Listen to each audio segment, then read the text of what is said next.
Եթերում հերթապամաս հաղորդաշարի կիրակնօրյա թողարկումն է, բարև ձեզ։ Այս շաբաթվա պաշտոնական միջոցառումներն ուղղված էին հանրային մարտահրավերների հակազդմանը, պայքար անօրինական թմրաշրջանառության, ընտանեկան բռնությունների, հասարակական կարգը վտանգող երևույթների դեմ։ Ընդհանրապես ոստիկանության գործառույթն է ընդդեմ հանցավորության, հանուն մարդու իրավունքների։ Պարզապես որոշակի ժամանակահատվածներում որոշակի հիմնահարցեր դառնում են առաջնային և ոստիկանության խնդիրը մշտական պատրաստականությունն է այդ խնդիրներին արձագանքել արագ ու համարժեք։ Նոյեմբերի 23-ին ոստիկանությունում տեղի ունեցավ օպերատիվ խորհրդակցություն, որը վարում էր ոստիկանության պետ գեներալ լեյտենանտ Վլադիմիր Գասպարյանը։ Մասնակցում էին ոստիկանության կոլեգիայի անդամներ, գլխավոր վարչությունների և վարչությունների պետեր, տարբեր ծառայությունների պատասխանատուներ։ Քննարկվեցին Հայաստանի Հանրապետության Սահմանադրության փոփոխությունների հանրաքվեի նախապատրաստման փուլում ոստիկանության գործունեության արդյունքներն ու ծառայության կազմակերպման առանձնահատկությունները։ Վլադիմիր Գասպարյանը ներկայացրեց հանրաքվեի օրը ծառայության կազմակերպման գլխավոր ուղղությունները, ընտրատարածքների մերձակայքում կուտակումների բացառում, ընտրությունների ժամանակ ոստիկանության գործողությունների ուղեցույցի իմացության ստուգարքների կազմակերպում տարածքային բաժիններում, կենտրոնական ապարատի և ծառայություն կատարող վերակարգերի միջև անընդմեջ կապի ապահովում և այլն։ Ոստիկանության պետը հատուկ ուշադրություն դարձրեց սահմանափակ ֆիզիկական կարողություն ունեցող քաղաքացիներին օժանդակելու խնդրին։ Ոչ բոլոր տեղերն են ընտրատեղամասերում կահավորված այդ մարդկանց համար, ուստի ոստիկանությունը ապահովում է այդ մարդկանց տեղաշարժումը ընտրությունների հետ կապված։ Բացարձակ ձեր վրա եք վերցնում։ Օգնել, տեղափոխել, բարձրացնել, իջացնել, աջակցել, բացի քվեարկման տեղը մուտք գործելուց։ Վլադիմիր Գասպարյանը կարևորեց հանրության, հասարակական կազմակերպությունների, զանգվածային լրատվության միջոցների և առանձին քաղաքացիների հետ տարվող աշխատանքը, հետադարձ կապի ապահովման անհրաժեշտությունը ինչպես հանրաքվեի օրը, այնպես էլ նախորդող շրջանում։ Լրատվականը, ինչպես միշտ փորձը ունի, հրատապ պատասխանում է բոլոր հարցերին, ցանկացած հրապարակում, ցանկացած ահազանգ, ցանկացած ինֆորմացիա ոստիկանության կողմից վերլուծվում է, մշակվում է և պատասխան է տրվում անմիջապես։ Շատ հաճախ լինում են դեպքեր կան, մենք այսօր տեսնում ենք նույնատիպ հարցը ամեն օր 24 անգամ ժամը 1 բարձրացնում են այդ հարցերը և ժամը 1 այո մենք պարտավոր ենք պատասխանել։ Հիշեցնելով, որ ոստիկանության վերահսկողական ծառայությունները ընտրատեղամասերի տարածքում անմիջաբար են հսկելու վերակարգերի աշխատանքը, Վլադիմիր Գասպարյանը մյուս ծառայություններին հրահանգեց ակտիվացնել օպերատիվ ու կանխարգելիչ աշխատանքները քարոզարշավի և հանրաքվեի ժամանակ պատշաճ հասարակական կարգ ապահովելու, իրավախախտումները բացառելու, օրենքի պահանջները լիարժեք կատարելու համար։ Չհանդուրժել թաղային հեղինակություններ, թաղի տղաներ և այլն երևույթներ, կուտակումներ, այս կողքը, այն կողքը, դեմագոգ խոսակցություններ, որ 50 մետրից հեռու են կանգնած և այլն։ Վլադիմիր Գասպարյանն անդրադարձավ նաև այս օրերին հանրային գոտիներում, տրանսպորտային հանգույցներում, զանգվածային միջոցառումների վայրերում ոստիկանության արտաքին ծառայության ուժեղացմանը, պայմանավորված համաշխարհային ու տարածաշրջանային նոր մարտահրավերներով։ Ոստիկանության պետը հավելեց, որ այդ ոլորտում սերտորեն համագործակցելով հանրության հետ անհրաժեշտ է անվտանգության բարձր մակարդակ ապահովել նաև հանրաքվեի և նախորդող օրերին։ Ես ուզում եմ զգոնությունը ոստիկանության գոնե աշխատակիցների մոտ լինի ամենաբարձր աստիճանի։ Եվ եթե մեր ոստիկանները այդ զգոնությունը պահեն իրենց բարձր աստիճանի, քաղաքացին դա կընկալի ու կտեսնի։ Խորհրդակցության մասնակիցներն ըստ տորաբաժանումների ներկայացրին նախապատրաստական աշխատանքների արդյունքները, խնդիրներն ու դրանց լուծման ուղիները, ստացան համապատասխան ցուցումներ ու հանձնարարականներ։ Ամփոփելով խորհրդակցությունը Վլադիմիր Գասպարյանն ընդգծեց. Անխոցելի դարձնել ծառայությունը, անխոցելի դարձնել ցուցակները, անխոցելի դարձնել ոստիկանության գործունեությունը։ Ոստիկանությունը գործել է բաց, թափանցիկ, օրենքի սահմաններում, օրենքի տառը պաշտպանելով։ Նոյեմբերի 23-ին ոստիկանության Երևան քաղաքի վարչության պետ Աշոտ Կարապետյանը բարեկապահակետային ծառայության գնդում անցկացրեց օպերատիվ խորհրդակցություն, որի ընթացքում կարևորեց Սահմանադրության փոփոխությունների հանրաքվեի օրը ոստիկանության ծառայողների կողմից իրենց գործառութային պարտականությունների հստակ կատարումն ու հանձնարարեց մինչ այդ կազմակերպել գիտելիքների ստուգարքներ, ինչպես և պարապմունքներ առկա հատուկ միջոցների կիրառմամբ։ Նույն օրը Աշոտ Կարապետյանը խորհրդակցություն անցկացրեց Մայրաքաղաքի ոստիկանության բաժինների և բաժանմունքների պետերի ուսանողների ու տեղակալների մասնակցությամբ, իսկ հաջորդ օրը շրջայց կատարեց Երևանի Կայազորի ստորաբաժանումներում։ Ցուցումներ տրվեց հանրաքվեի ժամանակ վերակարգերի ուժեղացված ծառայություն կազմակերպելու եւ ծառայողների տեսական ու գործնական հմտությունները կատարելագործելու վերաբերյալ։ Նոյեմբերի 23-ից 26-ը ոստիկանության կրթահամալիրում Արևելյան գործընկերության ոստիկանական համագործակցության եռամյա գործողությունների ծրագրի շրջանակում անցկացվեց թմրամիջոցների ապօրինի շրջանառության դեմ պայքարում նոր մեթոդների ուսումնասիրում թեմայով դասընթաց, որը վարում էին Լեհաստանի Հանրապետության ներքին գործերի նախարարության փորձագետներ։ Կրթահամալիրի պետի տեղակալ Տիգրան Եսայանը եւ արտասահմանյան գործընկերները կարևորեցին ոստիկանական սերտ համագործակցությունը, մասնավորապես նման դասընթացների շնորհիվ ձեռք բերված գիտելիքների կիրառման առումով։ Դասընթացի ամփոփմանը մասնակիցներին տրվեցին ավարտական հավաստագրեր։ Նոյեմբերի 25-ին Հայաստանի Հանրապետության կառավարությունը Հայաստանում ԱՄՆ եւ Մեծ Բրիտանիայի դեսպանությունները, Եվրոպական միության պատվիրակությունը, Երևանում ԵԱԿ, Եվրոպայի եւ ՄԱԿ-ի գրասենյակները ազդարարեցին գենդերահեն բռնության դեմ ակտիվիզմի 16-օրյա համաշխարհային քարոզարշավի մեկնարկը։ Միջոցառմանը մասնակցում էր ոստիկանության անչափահասների իրավունքների պաշտպանության եւ ընտանեկան բռնության դեմ պայքարի վարչության պետ Նելի Դուրյանը։ Նա ելույթում նշեց, որ Հայաստանի Հանրապետության ոստիկանությունը վերջին տարիներին քայլեր է ձեռնարկում ընտանեկան բռնության դեպքերի կանխարգելման ու բացահայտման ուղղությամբ։ Մասնակիցներն էլ իրենց հերթին կարևորեցին համակարգված գործողությունների անհրաժեշտությունը կանանց իրավունքների պահպանման եւ բռնությունների հակազդման գործում։ Նոյեմբերի 26-ին ամփոփվեց ընտանեկան բռնության հարցերով ոստիկանության կարողությունների զարգացում ծրագիրը, որի մեկնարկը տրվել էր անցյալ տարվա փետրվարին։ Ամփոփմանը մասնակցում էին ԵԱԿ Երևանյան գրասենյակի ղեկավար դեսպան Անդրեյ Սորոկինը, ռազմաքաղաքական ծրագրերի պատասխանատու Սուսաննա Նալթակյանը, ոստիկանության քրեական հետախուզության գլխավոր վարչության 3-րդ վարչության պետ Նելի Դուրյանը, սոցիալական արդարություն հասարակական կազմակերպության նախագահ Արշակ Գասպարյանը, հասարակական կազմակերպությունների ներկայացուցիչներ, ոստիկաններ, դպրոցականներ։ Ելույթ ունեցողներն ընդգծեցին, որ համագործակցության կարճ ժամանակահատվածում ծրագիրը մեծ ձեռքբերումներ է ունեցել։ Հանրապետության 7 համայնքներում ոստիկանությունն ու հասարակական կազմակերպությունները մշակել են ընտանեկան բռնության զոհերի ուղղորդման մեխանիզմներ, մի շարք բաժիններում բացվել են տեղեկատվական անկյուններ, ստեղծվել է ընտանեկան բռնության զոհերին աջակցություն տրամադրող կազմակերպությունների շտեմարան, ոստիկանության նախաձեռնությամբ կազմակերպվել են դասընթացներ ոստիկանության տեսուչների եւ ուսուցիչների համար անչափահասների շրջանում հանցավորության տարածումն ի հայտ բերելու եւ ընտանեկան բռնության դեպքերը կանխելու նպատակով։ Շարունակում ենք թողարկումը։ Բնակարանային գողությունների կանխման լավագույն միջոցներից մեկն էլ դրանց բացահայտումն է։ Որպես օրենք բնակարանային գողերը մեկ անգամով չեն բավարարվում, ավելին երբեմն նույնիսկ մեկ օրում մի քանի տուն են մտնում։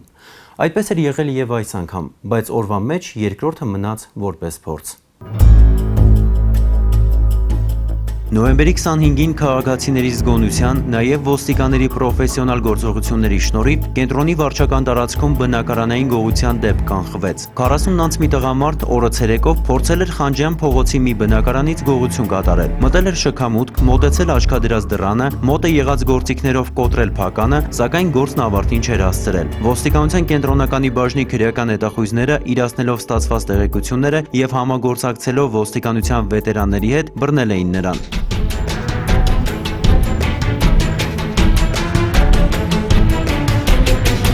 Փորձագետն ուսումնասիրեց դուռը։ Շքամուտքում գցած կասկածյալի պայուսակից հայտնաբերվեց պտուտակահան, ակցան, կողպեկ բացելու հարմարեցված գործիքներ, պատրաստված էր եկել։ Համապատասխան արձանագրություններ կազմելուց հետո տղամարդը բերման ենթարկվեց ոստիկանության կենտրոնականի բաժին։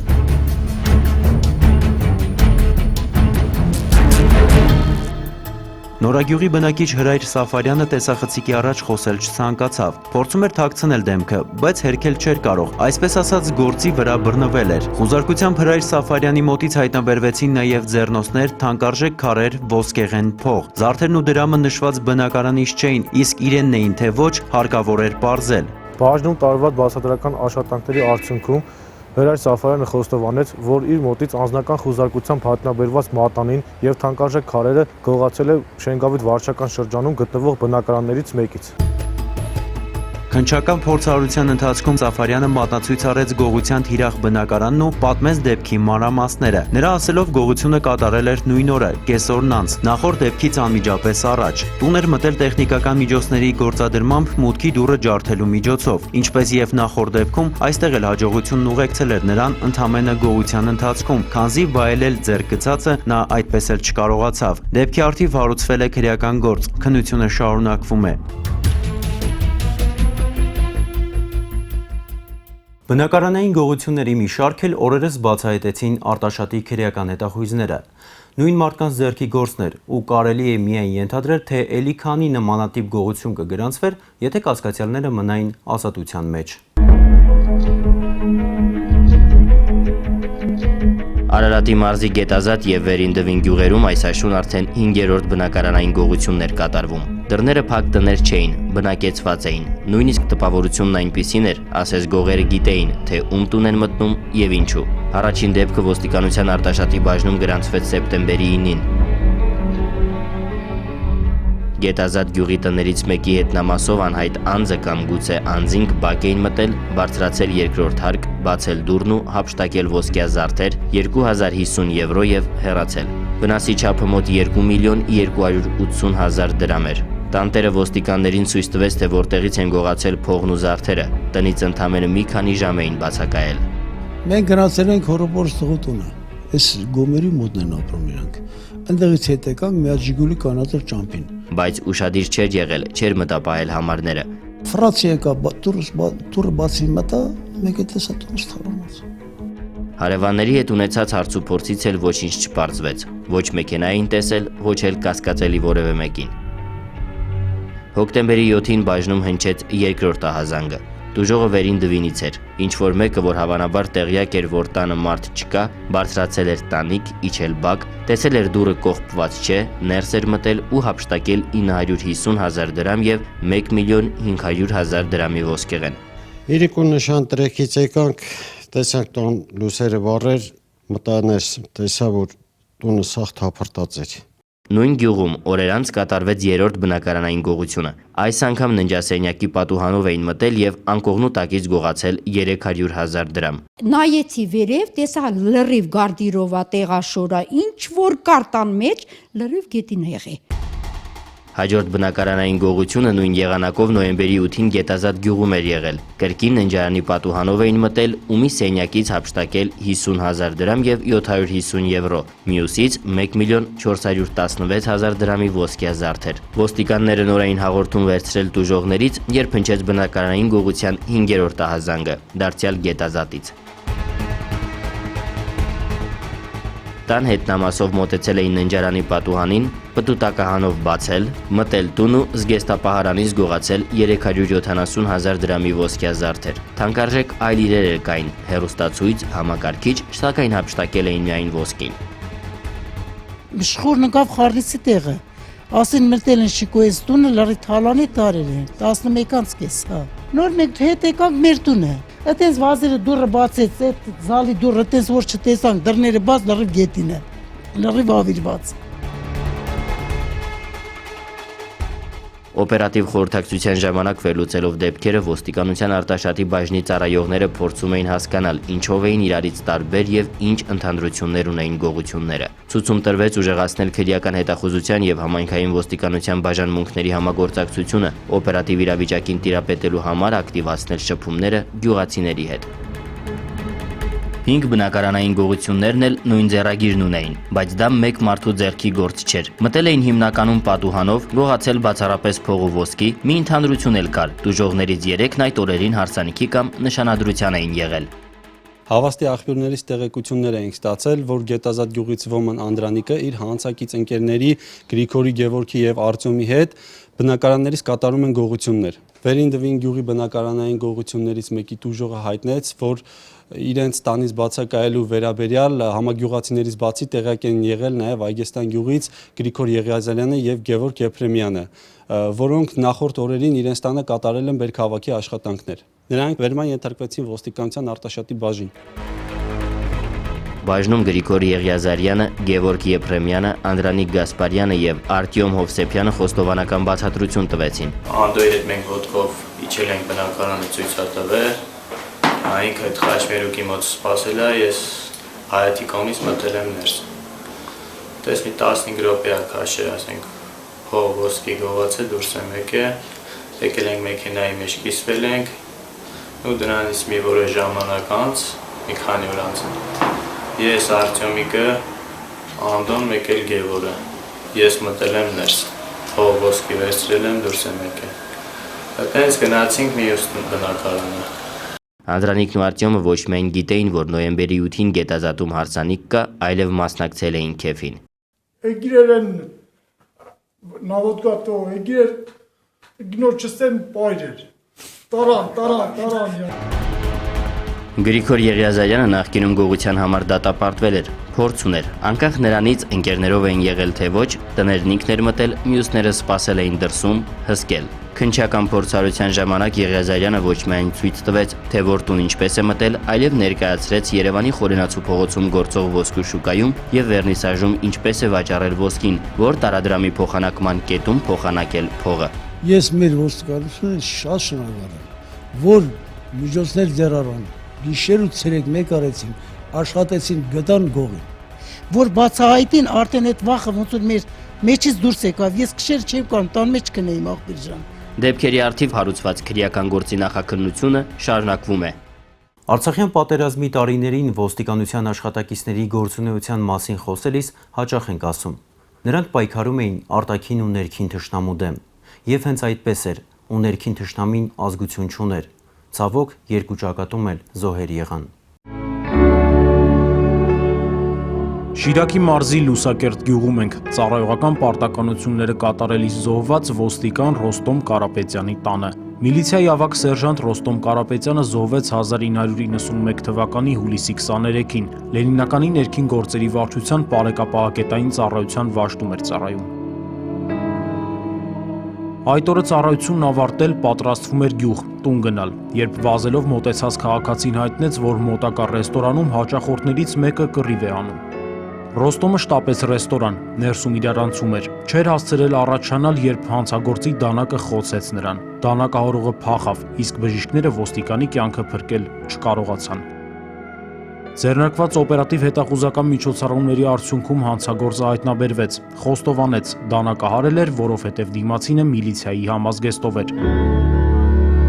Ռոստոմը մեր մինուճար որդին էր, միլիցիոներ դառնալ դպրոցական տարիներից էր երազում, դասընկերները, ուսուցիչները բոլորը գիտեին այդ մասին։ Հպարտանում էի, երբ համազգեստը կոկիկ հակած գնում էր գործի, ասում է հայրը, պատվական Կարապետյանը։ Իսկ Հայաստան մայրիկը հավելում է, համազգեստը որդուս շատ էր սազում, ինքն էլ իրեն շատ հպարտ էր զգում։ Հետո մայրը բերում է որդու կիտելը, որ թանկագին մասունքի պես է պահում։ Որդիս երազանքն իրականացրեց, բայց վայելել չհասցրեց։ Նույնիսկ երրորդ զավակի որդու ծնվելու ուրախությունը չտեսավ։ Տարեց հայրը հուզմունքը, մի կերպ է զսպում։ Որդին սիրում էր իր գործը, օրենք էր պաշտպանում, մարդկանց հանգիստն էր ապահովում, ու զոհվեց, որովհետև ոստիկան էր։ Ֆորմենտեսեր ու խփելի, ներուժ ոչ մի բան։ Անգամ զենքը բերեն, չէր օգտվել զենքից։ Ոչ մի բան։ Որդու կորստյան ցավը հոգում պահած ապրեցին, դիմակայեցին, որովհետև ամիսներ անց պիտի ծնվեր նրա երրորդ զավակը, որովհետև ջահել հարսին թիկունք էին դառնալու, որ թորները որբություն չզգային։ Ռոստոմ Կարապետյանի զոհվելուց 6 ամիս անց ծնվեց որդին, պատվական կոչեցին, որովհետև Ռոստոմն այդպես էր կամեցել։ Շատ ուրախացա, որ ծնվեց։ Ռոստոմից փոխարին եղավ։ Ծանր տարիներ էին, պատերազմ շրջափակում, բայց ապրել էր պետք, դիմանալ էր պետք։ Լույս կայացման ոչ մի բան չկար ատել։ Նեղ վիճակի ենք։ Այդ բանում տանջվելով, չարծավելով, մոր հետ միասին իհարկե երեխան ծպահեցինք։ Մեզը տիրեցինք, հիմա էլ գնացել իրանք գործ։ Մի օր էլ պատվականը, որ հորը միայն լուսանկարներով գիտեր, հայտնում է որոշումը, ոստիկան է դառնալու։ Սկզբում ընդվզեցին նրա որոշման դեմ, փորձեցին համոզել, բայց ճիշտ է, ասել եք, բառացել եք, բայց ամենից ինքը որոշել է։ Ես դրա աշխարհին հորս գործը շարունակել։ Հորս ինչ որ պակասը մնացել, ես ବି լրացել եմ։ Ոստիկանության ակադեմիան ավարտելուց հետո պատվական Կարապետյանը ծառայության անցավ ոստիկանության Կումայրիի բաժնում, քրեական հետախուզության օպերլիազոր է։ Հիմա ես զգում եմ, որ ավելի մեծ պատասխանատվություն կա իմ ուսերին։ Ես հիմա աշխատում եմ հենց հանցավորության դեմ պայքարի առաջին գծում եւ գիտակցում եմ, որ շարունակում եմ իմ հոր կիսատ թողած գործը։ Հոր աշխատավայրում հորը գործընկերների հետ ծառայելը կրկնակի պատիվ ու պատասխանատվություն է։ Հայրը ուժեղ, բարի, պատրաստական, ոստիկան որդու համար օրինակ է, խորհրդանիշ։ Այսօրվա համար նախատեսել էինք այսքանը, կհանդիպենք հաջորդ կիրակի, ցտեսություն։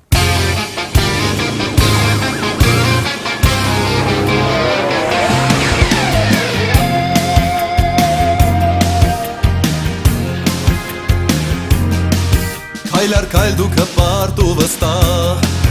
Եվ ոգով և ուշով դու կանցար Ճանապարհ շատ երկար Մեզ սատար դուք դարձաք Եվ եկաք ու հասաք միշտ պատրաստ Իմ էզուր կառուցվեց մի հսկա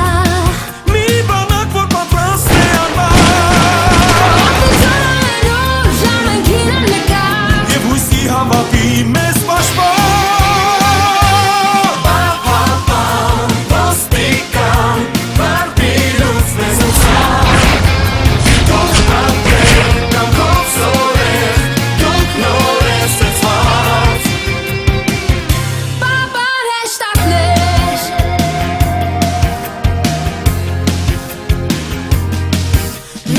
Որ խոսում է հաստատ Միշտ խոհեմ աշխատանք իմես փակ Ձեր հոգում բեցան լույսի լույսի սմված Տիրոջ կամքով ստեղծված Ոստիկան բարբիրոց մեզ ուցան Դուք ապրեք կամքով սորեք Դուք նոր է ստեղծված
Հաղորդման գործընկերն է Էլիպս ընկերությունը։